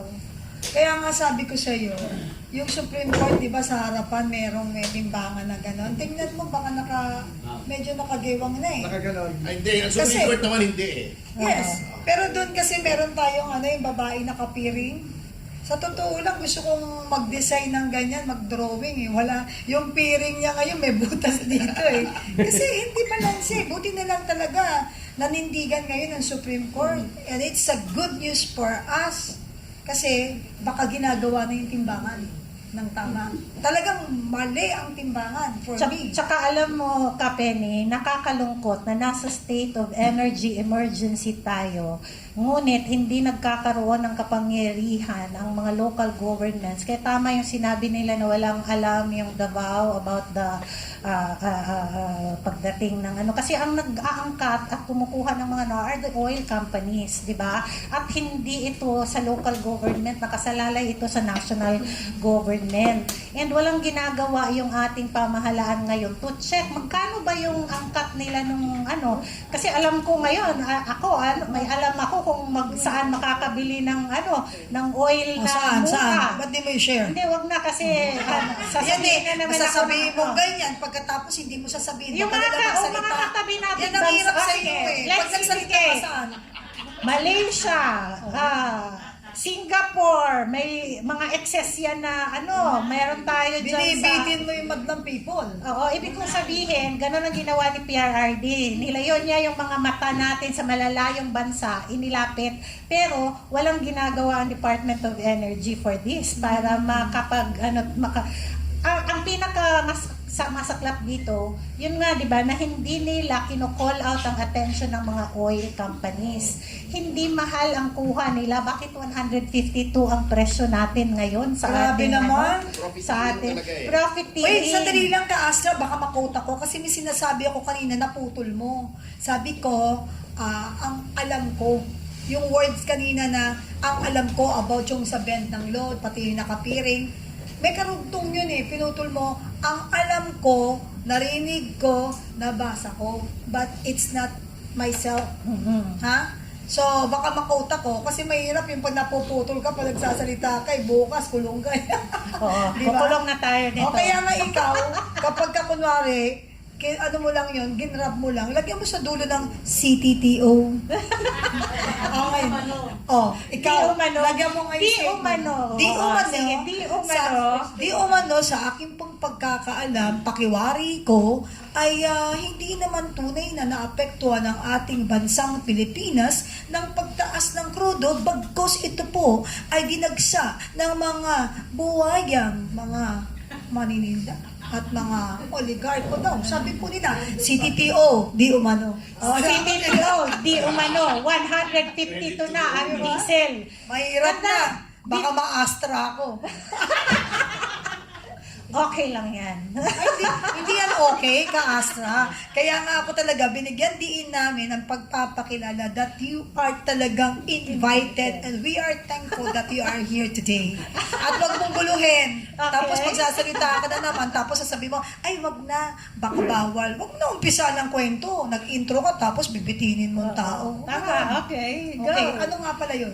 Sinabi ko, maraming sources of oil sa karating bansa natin. It's the matter of dealing with them, di ba? Kung paano tayo. Pero alam nyo, ang problema kasi, yung ating presidente hindi na rin pinapaniwalaan ng mga leader sa ibang bansa. Sandali, presidente ng ano yan? Presidente ng Pilipinas. Ano pangalan? Bongbong Marcos. Kasi yung salita niya ngayon, Di umano. iba na bukas. How will you trust a leader who makes his statements today, iba na tomorrow? Ito na lang example sa foreign policy. Di ba ang nagsiset, ito, langis naman ito, related pa rin. Di ba ang nagsiset ng foreign policy, alam naman natin lahat yan, ang presidente. The president is the architect of the country's Yes, it's foreign policy. Okay. Na lumabas ang relasyon daw natin sa China ay nire-reset. Yun ang words ng Malacanang. Reset. Meron daw high level na delegasyon ng DFA na pumunta sa China with the end in view of patching things up para makakuha tayo ng langis sa China. Actually, hindi langis Wala po tayong kinukuhang langis sa China. Refined na po yung ini-import natin. Tama ba ako? Refined na kasi wala namang pinapadalang langis ang China sa atin. Refined na. Ready to use. The next day, nagsalita yung isang Commodore ng Navy na spokesman sa West Philippine Sea. Hindi si Tariela yung taga-Sarat, Ilocos Norte. Hindi po yun. Sinabi, hindi daw dapat magpagkatiwalaan ng China. Kasi iba daw ang sinasabi, iba yung ginagawa, unreliable. Paano mo magka-reset yung relasyon sa China? Here we are sending a high-level delegation to Guangzhou para to patch things up, makakuha ng supply. Ito yung isang militar na hindi naman niya trabaho yon. Commander-in-Chief niya presidente, sinasabing walang kwentang kausap ang China, hindi dapat paniwalaan. Paano tayo magkakaroon ng good relations kung iba-iba sinasabi? Di ba? Yun Walang lang, patay na tayo. cohesiveness. Walang cohesiveness yun. That's the word I was looking for. How can a mere Commodore na commander-in-chief niya yung presidente, na yung presidente nagpadala through DFA, yung official channel ng diplomatic relations natin sa China, sinasamutahin niya. Sinasabi niya yung pinapakausap ng presidente, walang kwenta. O paano matutuwa sa atin ng China?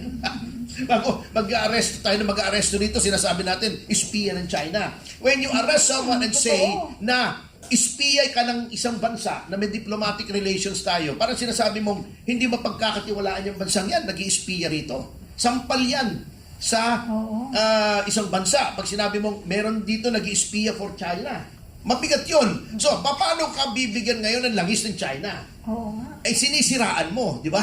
Pero Yun ang ang mabigat. galing nilang gumawa ng kwento talaga, no? Maya-maya may issue. Bakit di natin pag-usapan muli at balik-balikan ng ating pinakapaboritong usapin na dapat natin tutukan, ang flood control. Ayun, oo. But anyway, moving forward. Diversionary tactic Oo, nila yan sa totoo lang magtaka ka, bakit may ganyan? Maya-maya may pinatay. Aba, pati buhay ngayon kasama sa pag-divert ng mga topic. So, doon tayo pupunta. O, ganyan-ganyan. Nung dating administrasyon, di pa pwede yan. Nandoon tayo that we thought that magkakaroon talaga ng comparison. Pero nawawala si Vlad. Nawawala din si Presidente.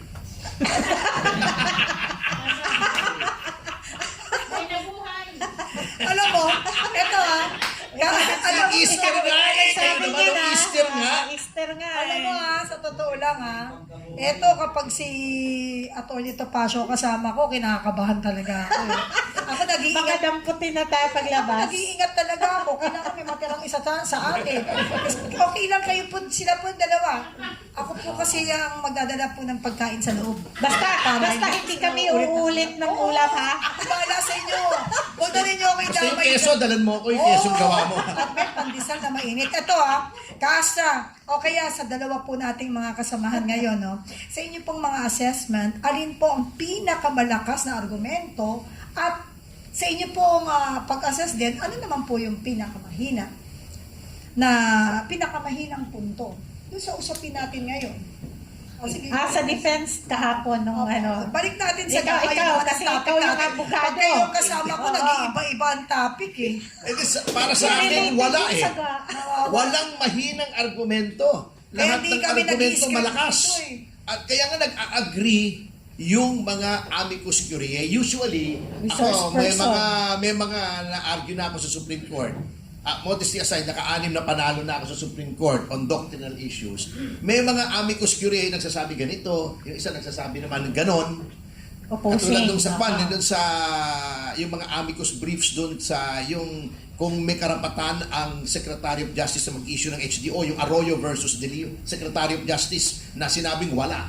Merong pros and cons. Dito lahat ng amicus curiae, lahat ng mga resource person sinabi, mali yung ginawa, walang nagsabing tama. At magagaling ng mga tao, si Sonita Monson, Butch Abad, former SP Franklin Drilon, at saka may isa pa, nakalimutan ko yung isa eh, kasi medyo background kung pinapakinggan. Pero walang nagsabi ng amicus curiae na tama, kaya nai-imagine ko lang kasi walang video yung streaming di ba? Audio lang. Audio lang. Tsaka, Oo. napansin mo yung natatameme at mahabang panahon na hindi makapagsalita si Berberabe. Yun nga, Because nai-imagine she knows ko as a yung lawyer. pawis. Siguro bumubula yung singit ni Berberabe kahapon, kasi wala Bumubula. wala Baka siyang hindi pa nakabanlaw, nagmadaling pumunta sa korte, may sabon-sabon pa. Diba? Wala talaga siya. Nai-imagine ko yung pawis niya eh. Yung sa kanya, bumubula ang singit. Baka yung mga nag-uutos, bumubula na yung bibig. Yun yung na, how Ay, do ikaw, you defend? Gagalit si DCO sa'yo dyan. Diba? How do you defend something wrong? Ikaw, attorney, di ba? How do you defend something wrong? Mahuhuli ka talaga. Alam mo, Kaastra, tulad ng lagi nating paninindigan, kahit dito po sa kapiyan, pag inumpisahan mong mali ang isang bagay, ang kapal naman ng mukha mo, mag-expect ka maging tama sa huli. Walang happy ending yan. Pag mali ang umpisa mo, siguro di mo, sabog-sabog ka sa ending. And it will happen because God is with us. God is good all the time. Okay, tuloy-tuloy na. Nagiging mainit na. Pinagpapawisan ako. Mamaya, naka-sleeveless na ako. Kaya ako nag-jacket kanina malamig. Pag ito pala kasama mo, papawisan ka talaga. Kaya ako butas-butas para hindi ka Oo pagpawisan. nga. Pero alam mo, sa susunod, dapat kayo, guest ko, magdadala ako ng brake fluid. Yun ang unang papainom natin. Yan yung ilagay dito, brake Huwag fluid. muna tayo magganyan-ganyan. Anyway, moving forward again, Castra and Atty. Topacio.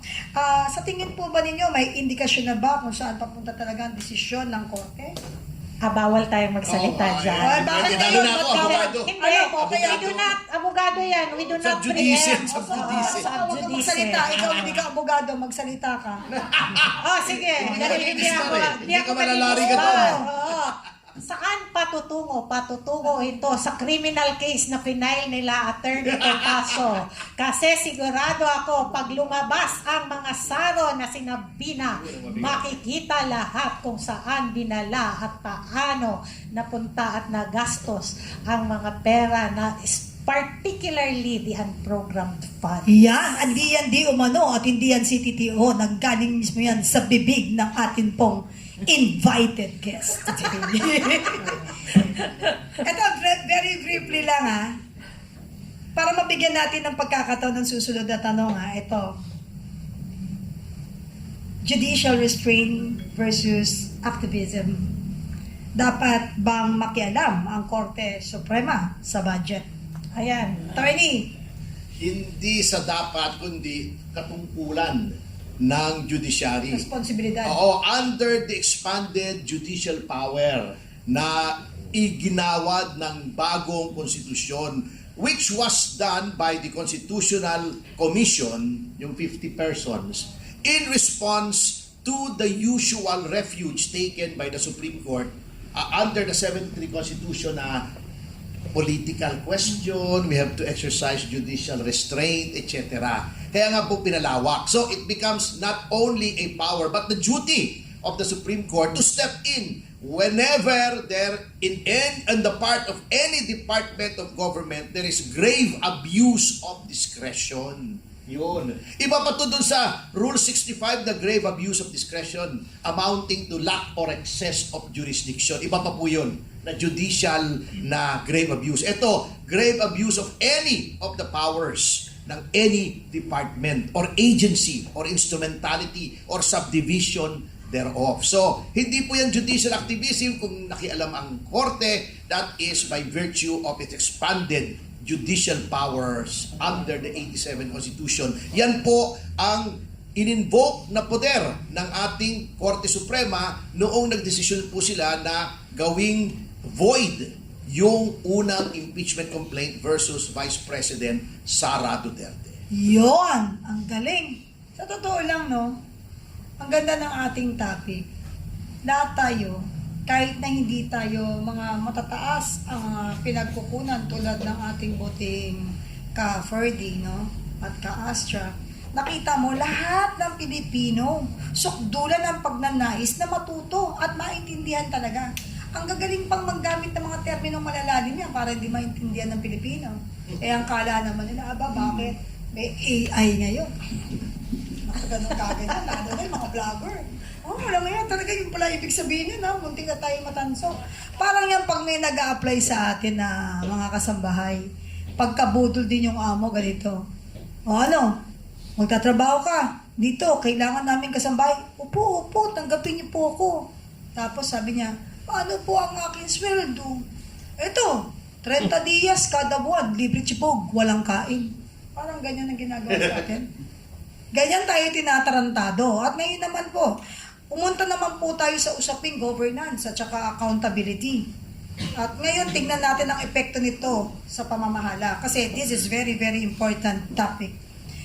Kastra, para sa iyo ito. Ito, wala kang di umanot, CTTO. Galing mismo sa iyo ang sagot. Ayan na. Pagandaan na ninyo maging statement. Makikita nyo yung galing ni Kaasa kung bakit gigil na gigil sa kanya yung mga yan. Kaasa, kung may bahagi ng GAA na ideklarang unconstitutional, ano ang immediate attack sa program? Ano ang immediate attack?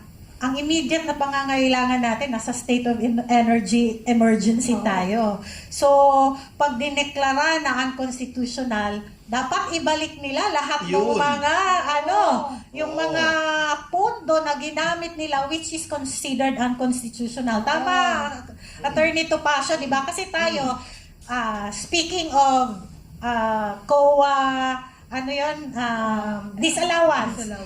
Ito kasi proseso ito, di ba? Si COA pag nagsabing disallowed yung kasi ako ay experienced na disallowance. Alam niyo kung magkano yung disallowance? Hindi porket ibig sabihin may disallowance, may corruption ha. Disallowance ko was around 400 pesos. Na-disallow ako dahil nag-change ako ng flight from Cagayan de Oro to Manila. Kasi I was a speaker sa Marawi City for a graduation. Sabi sa akin ng mga ma'am, hindi maganda na gabi ka na bumiyahe. So, nag-change ako ng flight. COA disallowed my change of flight, which is supposed to be security reason ko yun na nag-change ako ng flight. So, pag sinabing disallowed at sinabi ng COA disallowed ka, babayaran mo, ibalik mo sa treasury yung pera na dinis-allow sa'yo.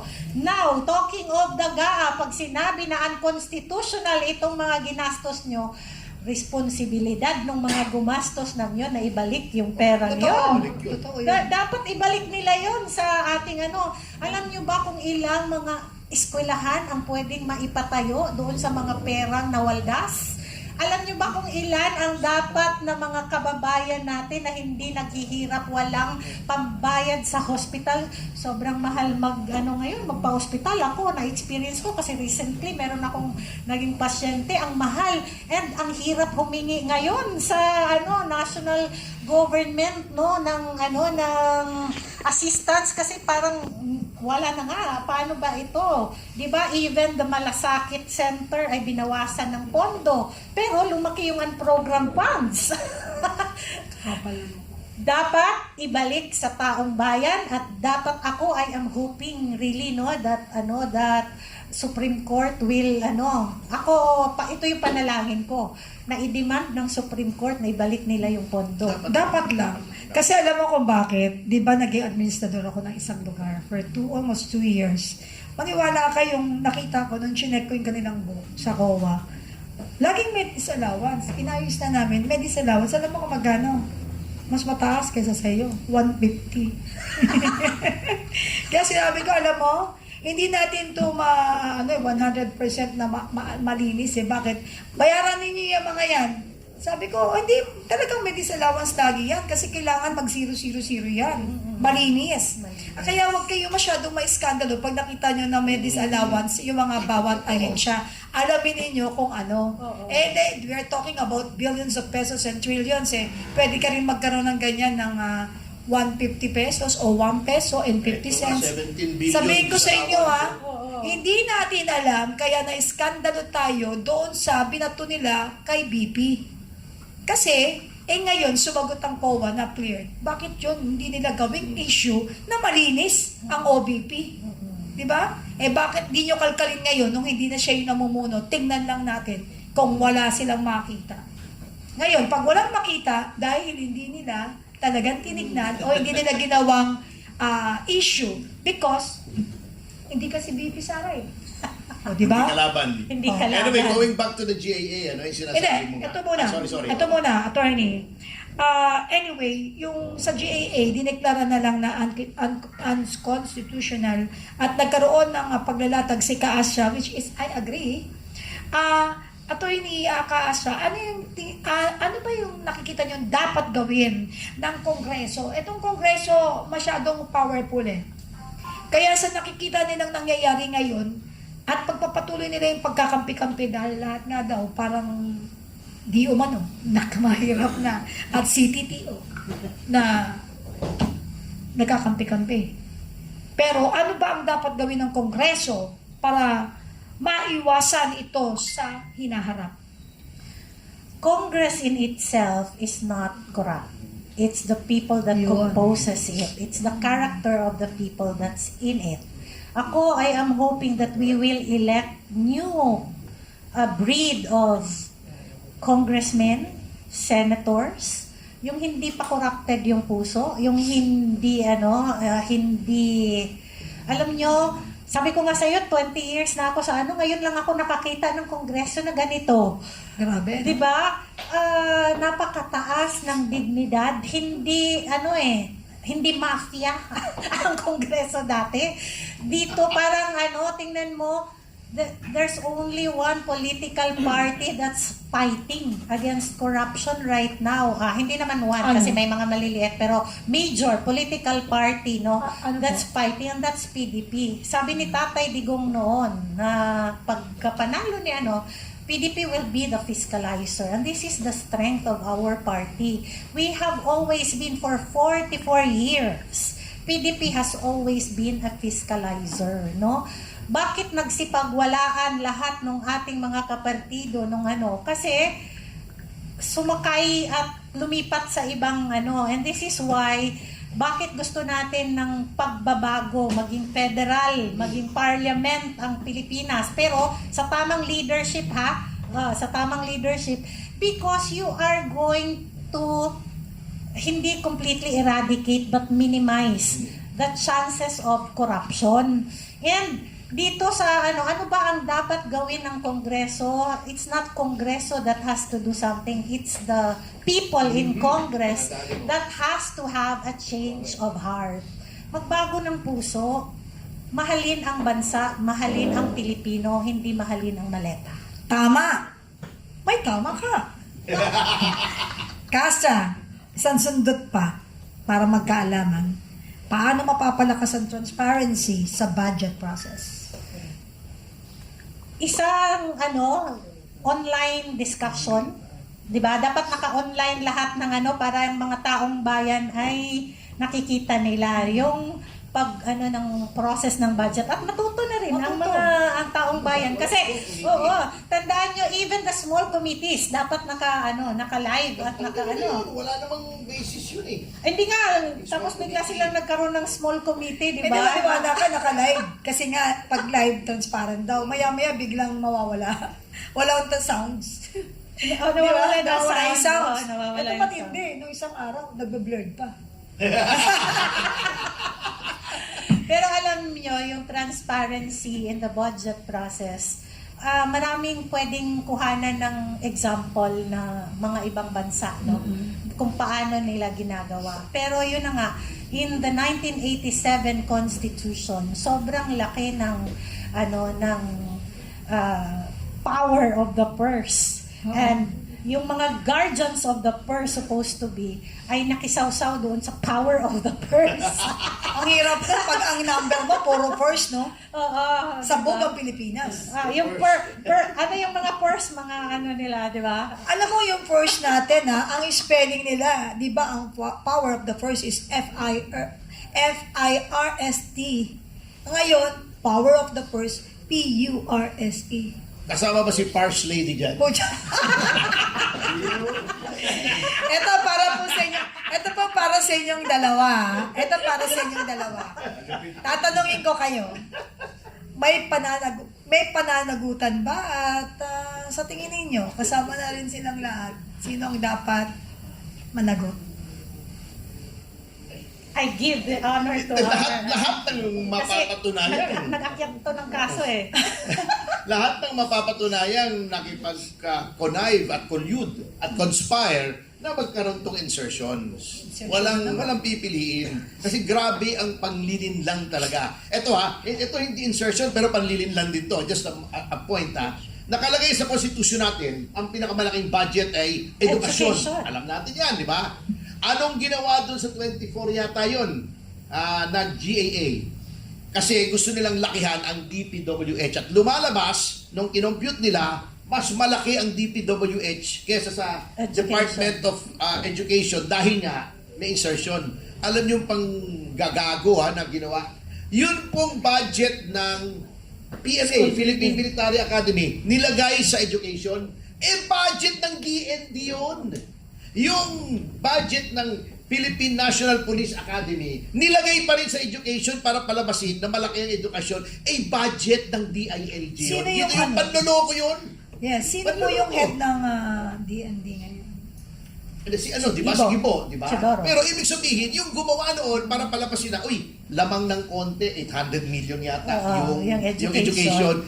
Inilump nila doon sa education yung PNPA at saka yung PMA. Insertion. Hindi naman doon yun eh. Correct. Creative bookkeeping yun para palabasin lang, mas malaki pa rin ang education. Ulul nyo. DND yan at saka DILG yan eh. Pag tinanggal mo yung PMA, PNPA, mas malaki na ang DPWH. Yun. Grabe. Ito yung Ano ba siya? panloloko. Kaya unconstitutional. That's Alam another mo point. kung anong natin dyan, dapat hashtag karumal-dumal. Yan. Ito, rapid fire na natin ngayon talagang barila na tayo ngayon. Hindi po ba barilan yung kanina? Hindi pa yun. Knowing you. Wag na ako. Nandadalaw sa inyo. Hindi, yung kanta ng ABBA yan Eto mabilis ang tanong lang po sa inyong dalawa. One sentence, answer lamang.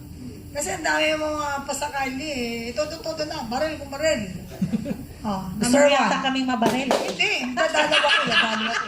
Hindi ko gagawin. Ay, at least ako, gusto kong barilan, harap-harapan. Hindi Yeah. yung pag wala yung tao sa harap, doon ka baril ng baril. Oo, tama. You are invited. Yes. Mabilis ang tanong to sa inyong dalawa. One sentence answer lamang. Huwag niyong bibigyan ng kahit anong bula at talabo katalwalo. Number 1, may constitutional violation ba? Yes or no? Yes. JA? Definitely yes. Yeah. Kasunod, pinakamalaking problema sa budget process. Presidente. Insertions. Sasama na Ang presidente. nakaupong presidente kasi walang mangyayaring insertions kung walang kung alam niya kung anong gagawin. May page ka pa ba natitira? Ubus na yata yung page ko. Ito, isa pa. Isang reforma na dapat gawin agad. Palitan ng presidente. Hoy! Mukhang may dadalawin talaga ako. I concur.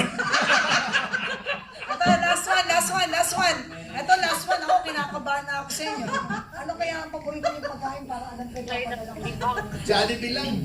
Oo, sariling opinion to eh. Ito mas political ba ito o legal? Ito mga usapin. Yung GAA is legal. It's a legal question kasi you are you are circumventing the Constitution. Termino na ito. Para lang to justify. Pronounce mo yan dun sa best friend mo. Circumventing. Paano siya pag siya yung nagsalita? So, ikaw po. Hindi, yung insertion ay legal. Yung impeachment, political na political. Yan. Alam mo, sa totoo lang, salamat sa inyong dalawa at pagandaan nyo lahat ng sinabi nyo. Meron pa akong pending na sedition, ha? Yan sinasabi ko sa inyo. Ngayon naman, dahil napakabuti ninyo, napakabait ninyo, at pinagbigyan nyo kami sa aming imbitasyon, ano ba yung trending na, ay, balita ko, may shades. May shades. Marami akong shades. Gusto mo? Gusto ko kasi yun fierce at saka parang mafia look. Diba? Eto bibigyan po namin kayo ng tig 30 seconds. Alam ko naman, hindi nyo susundin yan, lalo na to si Atty. Topacio, lalagpas to. Para sa inyong final message dito po sa programa, because yung mga sinasabi nyo dapat hindi final yan, because your stand is a stand ng Pilipino na kailangan pong marinig ng sangkatauhan. Yun, sangkatauhan. I'll give you the first, ladies first. Oo naman. Okay. 30 seconds. Ano yung tanong? Wala nang tanong, final message mo. sa Final programa. message Bakit ko sa sa programa programa sila, nito. uy. Pasayo na, overtime. As the invited guest of the Kapihan sa PDP Today, nais kong ipabatid sa ating mga kababayan, may tanglaw para sa bansang Pilipinas at ito is Vice President Sara Duterte, the sure next President of the Republic of the Philippines. Ito may timer pa ako, ha? O yan, ha? O, okay. Mga kababayan, sa laki ng mga suliranin na hinaharap ng ating bansa, na kanila pa ang ombudsman, kanila ang majority sa House, kanila ang local government, kanila na lahat, police, military, ang natitira na lamang pong power ay ang soberanya ng sambayanang Pilipino. We are the people, we are the government, we are the Constitution. Let's take back our power. Maraming salamat po. Ayan, tumunog na. Galing! Sabi ko na talaga hindi na 30 sunod. seconds eh. Maraming salamat. Alam ninyo, mga kasama, mga kababayan, sa lahat ng ating mga supporters at sa mga watcher po sa talakayan natin ngayong Ito araw. may question sila. Hindi. Ganito. Ayaw na mawala yung tunog eh. Kasi, Nag-overtime over ka ka na na kasi. talaga. Sinasabi ko na eh. Alam mo, if it will not happen, hindi kasi Freddy Topacio. So, I forgive you. It's a pleasure na mag-overtime ka dito. Anyway, actually, I want to say bye-bye for now, but I need to welcome two questions from our bloggers and media. Sinong gusto magtanong? Wala. Maraming salamat po. Meron ba? Ibig sabihin, klaro na daw. Klaro Ibig na daw. sabihin. Ano ba? May katanungan? Are you sure? Ibang issue. Huwag na yun. Huwag na yun. Ngayon, Baka kung saan pa mapunta. baka saan pa mapunta? Huwag na Huwag muna. lang ibang issue. Okay, maraming salamat at siguro napakalinaw po ng ating talakayan today dito po sa Kapihan sa PDP at sa ating naging talakayan na talaga namang nakakapanginig sa galit yung mga nailatag nito ng ating dalawang talagang mga warriors. No? Malinaw na ang pambansang budget ay hindi lamang po usapin ng alokasyon.